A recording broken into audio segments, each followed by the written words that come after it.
ഞങ്ങള് ജ്യേഷ്ഠാനുജന്മാരെന്നുള്ള ഒരു ഇതൊന്നും അല്ല. ജ്യേഷ്ഠാനുജൻ എന്നുള്ള നിലയ്ക്ക് ഞങ്ങൾ അടിയുണ്ടായിട്ടുള്ളൂ. ഇതൊക്കെ ഞാനും നവാസും കൂടി ഞങ്ങൾ രണ്ടുപേരും കൂടി ചേർന്ന് അവതരിപ്പിക്കുന്ന ഒരുപാട് പ്രോഗ്രാം. ഈ പറഞ്ഞതുപോലെ ഞങ്ങൾക്കൊരു സുഹൃത്ത് ബന്ധമാണ് കൂടുതലും, സാഹോദര്യ ബന്ധത്തിനേക്കാൾ കൂടുതൽ ഞങ്ങൾക്കൊരു സുഹൃത്ത് ബന്ധമാണ് ഞങ്ങൾക്കിടയിലുണ്ടാകുന്നത്. ഞാനതിനെ ഓവർകം ചെയ്തു എന്നാണ് എനിക്ക് പറയാനായിട്ട്. എനിക്ക് ആദ്യം സ്റ്റാർട്ടിങ് കുറച്ച് ദിവസങ്ങളൊക്കെ ഇത്തിരി ബുദ്ധിമുട്ടുണ്ടായിരുന്നു. നമുക്ക് സമയമെടുക്കും. അവരുടെ മാനസികാവസ്ഥ എന്താണെന്നുള്ളത് നമുക്ക് പറയാൻ പറ്റില്ല. നമുക്കെല്ലാവർക്കും അറിയാലോ ഒരു ദിവസം മരിക്കുന്നുള്ളൂ. ഒരു പരലോകം എന്ന് പറയുന്നൊരു വിശ്വാസം നമ്മളിലുണ്ട്. അതുകൊണ്ട് തന്നെ നമ്മൾ ജീവിതത്തിൽ ചെയ്യുന്ന നന്മയും തിന്മയും അതിന്റെ പ്രതിഫലമൊക്കെ അവിടെ ലഭിക്കും എന്നുണ്ട്. ശരിക്കും നിങ്ങൾ തമ്മിൽ എന്താ താഴെയാണ് നവാസ്. അതെ, എന്റെ 2 വയസ്സിന് താഴെ. എനിക്കറിയില്ലായിരുന്നു, ഞാൻ കരുതി അത് ഒരു ചാനൽ പ്രോഗ്രാമിന് ഇതേപോലെ നമ്മുടെ സിദ്ദീഖ, അശോകേട്ടനും സിദ്ദീഖും കൂടിയിട്ട് വളരെ വ്യക്തമായിട്ട്, അത് സിനിമ ചിരിമ എന്ന് പറഞ്ഞ സിദ്ദീഖിന്റെ രീതിയിലുള്ളൊരു പ്രോഗ്രാം ഉണ്ടായിരുന്നു, സിദ്ദീഖയുടെ കമ്പനി. അതെ. അപ്പൊ അന്ന് വളരെ വ്യക്തമായിട്ട് എന്നെയും നവാസിനെയും ഒരുമിച്ച് സ്റ്റേജിൽ വിളിച്ച് വ്യക്തമാക്കി പറഞ്ഞെന്നാ ഇതോടുകൂടെ എല്ലാം അവസാനിക്കുന്നു ഞങ്ങൾ വിചാരിച്ചു. അതിനുശേഷവും ചോദിക്കും. അപ്പോ പിന്നെ നിവർത്തിയില്ല. പകരം പറയുമ്പോൾ ശരി, അപ്പൊ തിരുത്തി കൊടുക്കും. നിങ്ങൾ തമ്മിലുള്ള ഒരു ആത്മബന്ധം എങ്ങനെയായിരുന്നു? ഭയങ്കര ഫ്രണ്ട്ലി ആയിരുന്നോ രണ്ടുപേരും? ഞങ്ങള് ജ്യേഷ്ഠാനുജന്മാരെന്നുള്ള ഒരു ഇതൊന്നും അല്ല. ഞങ്ങള് അറിയാലോ, ഞങ്ങള് കലാകാരന്മാരായതുകൊണ്ട് വളരെ ചെറുപ്പം മുതല് ജ്യേഷ്ഠാനുജൻ എന്നുള്ള നിലയ്ക്ക് ഞങ്ങൾ അടിയുണ്ടായിട്ടുള്ളൂ. ചെറുപ്പം മുതലേ, വളരെ ചെറുപ്പം മുതല് എന്തെങ്കിലും ഒരു കാര്യം, ഇപ്പൊ വീട്ടിലൊരു കാര്യം എന്നോട് പറഞ്ഞു കഴിഞ്ഞാൽ അവനോട് പറ, ഞാൻ മാത്രം പോകാൻ പറ്റുമോ എന്ന് പറഞ്ഞിട്ടുള്ള വഴക്ക് ചെറുപ്പം മുതലേ ഉണ്ട്. പക്ഷെ ഞങ്ങൾ ഒരുമിച്ച് ഒരുപാട് വേദികൾ, വളരെ ചെറുപ്പം മുതൽ ഒരുപാട് വേദികൾ, നവാസ് കലാഭവന് പോകുന്നതിന് മുൻപും ഞാൻ നാടക ട്രൂപ്പിലേക്ക് പോകുന്നതിന് മുൻപും ഞങ്ങൾ ഒരുമിച്ച് മാട്ടാ പ്രോഗ്രാം എന്ന് പറയും ഞങ്ങളുടെ ഒരു ഭാഷയിൽ, ചെറിയ ചെറിയ പ്രോഗ്രാമുകൾ അമ്പലങ്ങളിലാണെങ്കിലും അവിടെയാണെങ്കിലും ഇവിടെയാണെങ്കിലൊക്കെ ചില പ്രാദേശിക സമിതികളുടെ പ്രോഗ്രാമുകൾ, അതൊക്കെ ഞാനും നവാസും കൂടി ഞങ്ങൾ രണ്ടുപേരും കൂടി ചേർന്ന് അവതരിപ്പിക്കുന്ന ഒരുപാട് പ്രോഗ്രാം. അതിനുശേഷമാണ് നവാസ് കലാഭവനിൽ പോയിട്ട് ഞങ്ങൾ ഒരുമിച്ച് ചെയ്തിരുന്ന ഐറ്റം ഒക്കെ തന്നെയാണ് നവാസ് കലാഭവനിൽ സ്റ്റാർട്ടിങ്ങിൽ ചെയ്തിരുന്നത്. അപ്പോൾ ഞങ്ങൾക്കിടയിൽ അങ്ങനെ ഒരു ജ്യേഷ്ഠനാണ് അനുജനാണെന്നുള്ളൊരു, പിന്നെ ഈ 2 വയസ്സ് വ്യത്യാസമല്ലേ ഉള്ളൂ. അതെ, അപ്പൊ അടി ഉണ്ടാവാനുള്ള ചാൻസ് അധികമാണല്ലോ. അല്ല, അടി ഞാൻ പറഞ്ഞത് ഹ്യൂമർ പറഞ്ഞേ ഉള്ളൂ. ഞാൻ പറയണത് ബന്ധങ്ങൾക്ക്, ഈ പറഞ്ഞതുപോലെ ഞങ്ങൾക്കൊരു സുഹൃത്ത് ബന്ധമാണ് കൂടുതലും, സാഹോദര്യ ബന്ധത്തിനേക്കാൾ കൂടുതൽ ഞങ്ങൾക്കൊരു സുഹൃത്ത് ബന്ധമാണ് ഞങ്ങൾക്കിടയിൽ ഉണ്ടായിരുന്നത്. അപ്പം അതിനിടയിൽ വേറെ മറയൊന്നുമില്ല, എന്തും അങ്ങോട്ടും ഇങ്ങോട്ടൊക്കെ തുറന്ന് പറയാനുള്ളൊരു സ്വാതന്ത്ര്യം ഉണ്ടായിരുന്നു. അതെ, ഒരു അപ്രതീക്ഷ വിയോഗമായിരുന്നു അല്ലേ? ഇപ്പോഴും അത് ഉൾക്കൊള്ളാൻ പറ്റിയെന്ന് എനിക്ക് സംസാരിക്കുമ്പോൾ എനിക്ക് മനസ്സിലാകാൻ പറ്റുന്നുണ്ട്. കാരണം ഇപ്പോഴും ആള് കൂടെ ഉള്ളത് പോലെ തന്നെയാണ് സംസാരിക്കുന്നത്.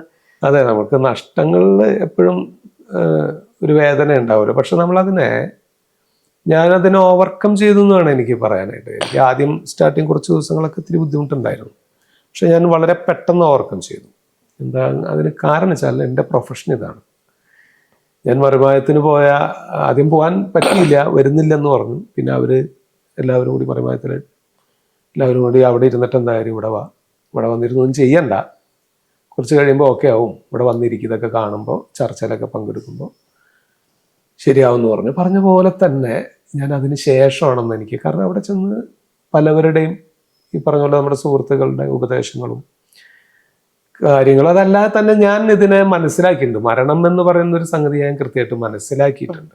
അതൊരു വലിയ പ്രോസസ്സിംഗ് ആണ്, പ്രപഞ്ചത്തിന്റെ പ്രോസസ്സിങ്. ജനനം മരണം എന്ന് പറയുന്നത് വേൾഡ് തലത്തിൽ ഒന്ന് ആലോചിച്ച് നോക്കൂ. ഭൂമിയിൽ നടക്കുന്ന ജനനവും മരണം ഇതിനേക്കാൾ സ്പീഡിലായിരിക്കും അല്ലേ ജനിക്കുകയും മരിക്കുകയും ചെയ്യുന്നത്. അതിലൊരു നവാസ്, ഒരു നിയാസ്, ആരാ അത് നോക്കുന്നത്? അത് നമുക്കിടയിലുള്ള ആ ഒരു ബന്ധങ്ങളുടെ, അല്ലെങ്കിൽ നമ്മൾ കരുതി വെച്ചിട്ടുള്ള ചില സംഗതികളുടെ പര്യവസാനത്തിൽ ഉണ്ടാവുന്ന വേദനയാണ്. ഇത് പെട്ടെന്നായിരുന്നല്ലോ. നമ്മൾക്കിപ്പം പറയില്ലേ, പണ്ടൊക്കെ പറയും ഒരുപാട് വയസ്സായ ആൾക്കാരൊക്കെ കിടക്കുന്ന സമയത്ത് പറയും കിടന്നിട്ട് നമ്മൾ കുറച്ച് നമ്മുടെ മൈൻഡ് നമ്മൾ പോലും അറിയാതെ പ്രിപ്പയർഡ് ആവും. പക്ഷെ ചിലതെന്ന് വെച്ചാൽ പെട്ടെന്നുള്ള വിയോഗമാണ്. നമ്മൾ പോലും പ്രതീക്ഷിക്കാതെ ഇന്നലെ വരെ കൂടെ നടന്ന ഒരാളുടെ പെട്ടെന്നല്ലേ.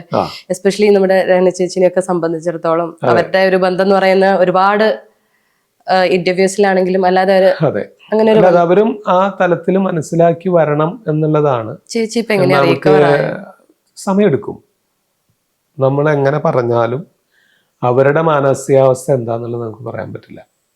നമുക്ക് ആരുടെയും ഉമ്മയുണ്ട്, ഉമ്മ കുറെ സമയമൊക്കെ വളരെ ബെറ്റർ ആയിട്ടിരിക്കും, വേറെ ചില സമയങ്ങളിൽ വളരെ ഡൗൺ ആവും.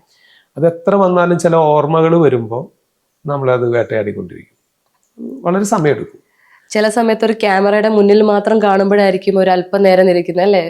ഒറ്റയ്ക്കിരിക്കുന്ന സമയത്ത് നമ്മുടെ ഈ ഓർമ്മകൾ എന്ന് പറയുന്നൊരു കാര്യം ഉണ്ടല്ലോ. അതെ, അത് നമ്മളെ കുറച്ചിടെ നമുക്ക് ഒപ്പം ഇങ്ങനെ എന്തായാലും മറവി എന്ന് പറയുന്ന വലിയൊരു അനുഗ്രഹം മനുഷ്യന് ഈശ്വരൻ കൊടുത്തിട്ടുണ്ടല്ലോ.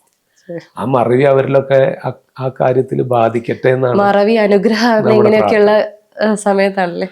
അതെ, അത് മറക്കുക എന്നുള്ളതാണ്. അത് അത്രേ പറ്റുള്ളൂ. തുടരണ്ടേ. ബാക്കി ശേഷിക്കുന്ന ഒരുപാട് കാര്യങ്ങളുണ്ടല്ലോ ജീവിതത്തിൽ. ജീവിച്ചിരിക്കുമ്പോഴാണല്ലോ നമുക്ക് കുറെ കാര്യങ്ങൾ ചെയ്യാനുള്ളൂ. മരിച്ചു കഴിഞ്ഞാൽ ഒന്നും ചെയ്യാനില്ലല്ലോ. അപ്പോൾ ജീവിച്ചിരിക്കുന്നവർക്ക് തുടർന്ന് മറ്റു കാര്യങ്ങളിലേക്ക് കടക്കണമെങ്കിൽ മറവി എന്ന് പറയുന്നത് വലിയൊരു അനുഗ്രഹമാണ്. മറന്നേ പറ്റൂ. പക്ഷെ ഞാനൊരു കാര്യം ചിന്തിക്കുകയായിരുന്നു, ഈ ഉമ്മമാരെയൊക്കെ സംബന്ധിച്ചിടത്തോളം മക്കളെന്നൊക്കെ പറയുന്നല്ലേ, നമ്മൾ ജീവിച്ചിരിക്കുമ്പോൾ മക്കളുടെ വിയോഗം ഒരുപക്ഷെ നമ്മൾക്കൊക്കെ പിന്നീടും ഇന്ററാക്ട് ഒക്കെ ചെയ്യുന്ന സമയത്ത് എന്തെങ്കിലും അല്പസമയത്തോട്ടെങ്കിലും ഒന്ന് മാറ്റി വെക്കാൻ പറ്റും ചിന്ത. പക്ഷെ ഉമ്മയെന്നൊക്കെ പറയുന്ന ഒരു സമയം കഴിഞ്ഞാൽ മക്കളെ പറ്റി മാത്രം, കുടുംബത്തെ പറ്റി മാത്രം ചിന്തിച്ചായിരിക്കും ഇരിക്കുക. അപ്പം ഇളയ മോൻ എന്നൊക്കെ പറയുമ്പം ഞങ്ങള് 3 പേരാണ്. ഞാൻ നവാസിന്റെ താഴെ നിസാമുദ്ദീൻ എന്ന് പറഞ്ഞിട്ട് ആളിപ്പോൾ 24 ന്യൂസിലാണ് വർക്ക് ചെയ്യുന്നത്. മീഡിയ വണ്ണിലായിരുന്നു, ഇപ്പോൾ 24 ന്യൂസിലുണ്ട്. 3 പേരാണുള്ളത്. അപ്പൊ അതില് നടുക്കുള്ള ആളാണ് പോയത്. ഉമ്മാനൊക്കെ സംബന്ധിച്ചിടത്തോളം അത് ഒരിക്കലും താങ്ങാൻ പറ്റില്ല. പിന്നെ വാപ്പ മരിച്ചിട്ട് ഇപ്പോൾ 28 വർഷം കഴിഞ്ഞു. 29 വർഷത്തോളം ആയി. അതിനുശേഷം പിന്നെ നവാസ്, ഇതൊക്കെ എന്ന് പറയണതേ ഞാൻ അവരോട് കൂടിയായിട്ടാണ് പറയണത്. ഇങ്ങനെയൊക്കെയല്ലേ പറയാൻ പറ്റുള്ളൂ. ഇത് നമ്മൾ കൃത്യമായിട്ട് മനസ്സിലാക്കി വെച്ചിട്ടുള്ളൊരു കാര്യമല്ലേ. നമുക്കെല്ലാവർക്കും അറിയാലോ ഒരു ദിവസം മരിക്കുന്നുള്ളത് അല്ലേ. എന്നിട്ടും നമ്മൾ വാവിട്ട് കരയും. നമുക്ക് കൃത്യമായിട്ട് അറിയാവുന്നൊരു കാര്യമാണെങ്കിലും നമ്മൾ വാവിട്ട് നിലവിളിക്കും. അത് സഹിക്കാൻ പറ്റാത്തൊരു വേദന തന്നെയാണത്. പക്ഷെ അതിനോടൊപ്പം തന്നെ അതിനെ മനസ്സിലാക്കി വെക്കുക എന്ന് പറഞ്ഞ സംഗതി കൊണ്ട് നമുക്കറിയാവുന്നൊരു കാര്യമാണ്. ഇന്ന് മറ്റൊരാളാണെങ്കിൽ നാളെ നമുക്ക് എന്തായാലും ഈ ഭൂമി വിട്ടു പോകണം.